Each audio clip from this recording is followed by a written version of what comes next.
and that means getting these vaccinations moving. It means getting help to state and local governments to help reopen schools safely, to give people the protective gear they need, and to really ramp up testing. Yeah, we're inheriting a huge mess here, Jake, but we have a plan to fix it. President-elect Biden's incoming chief of staff slamming the Trump administration's vaccine rollout. And that comes just days after the former VP laid out his own distribution and testing plan. Let's bring in Health and Human Services Secretary Alex Azar. I've always said that is the hardest cabinet secretary position to say out loud. Sir, thank you for being here. You know, the American people, when the pandemic first started, it was so upsetting, right? But people came together. But for many Americans, it was very hard for them to get unemployment. Then it was very hard for them because they couldn't go to work. Then it was hard for them because they couldn't get a test. And then they had all of this hope that the vaccines were coming. And now the vaccines are somewhere out there, but they are not being administered into arms at the rate that was promised. What went wrong? Hey, first off, Dana and Bill, congratulations on the new show. Excited to be one of your first guests. So we're delighted you're here. Thank you. Listen, we have now made available close to 50 million doses of unbelievably effective vaccine to the governors to get out there. Over 31 million doses have been distributed. 14 million have been, as of Friday, actually administered. There was always going to be a ramp up here, okay? It was always going to be part of scaling up, but the key is having those doses available. Listen, this is a concerted effort by the new team to down talk where things are so they can look like heroes when they come in and just carry forward the momentum that we have established. We're over 900,000 vaccinations administered per day. Let me give you an example. This whole President-elect Biden, and we'll have 100 million shots in arms by the end of April, the first 100 days.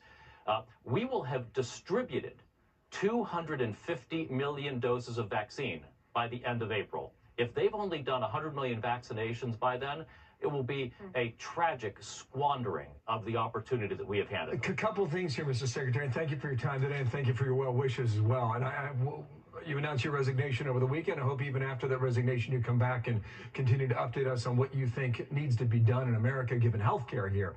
What you're stating here is that there's a certain ramp up that's necessary.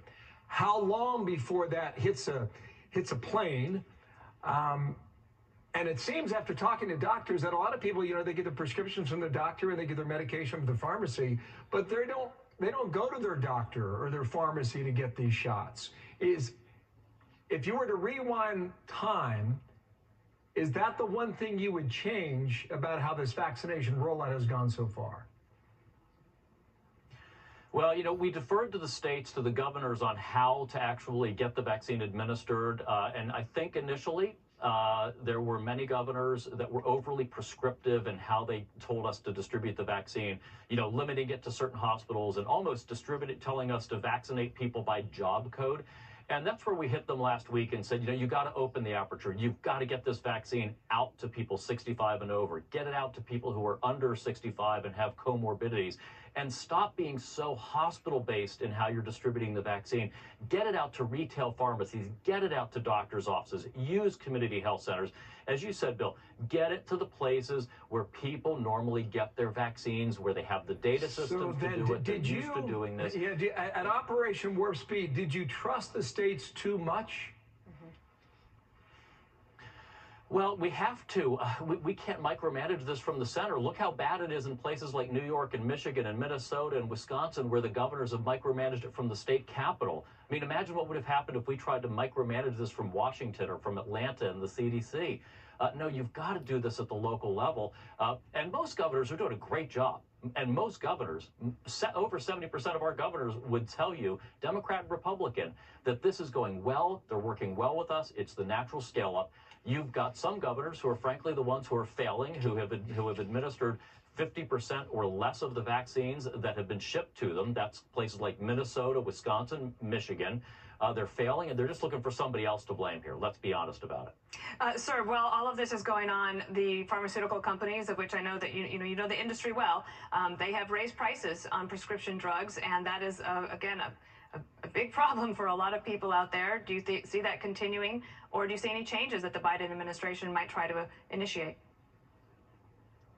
Well, I hope the Biden administration will carry forward on implementing the things that we've done, like the president's historic Most Favored Nation program that would actually require that the drug companies give the Medicare program the best deal that they give to other powerful Western economies. I hope that they will carry forward on the historic demand we have now made and put into law starting January 1st of next year, that when a senior shows up at the pharmacy counter, they're going to get that average 30+% rebate discount that right now the middlemen are capturing. So we've now got in place the tools that can get drug prices down and real benefits for seniors. Last question here. We've gone through this past year together, quite literally, with the pandemic.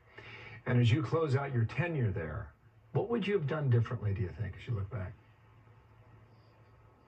You know, this is an unprecedented pandemic of global proportions, and we've been trying to learn throughout. We've learned about the gaps in our testing system in the country and built a massive world-leading public-private partnership. We've learned how to harness public-private partnership to create Operation Warp Speed.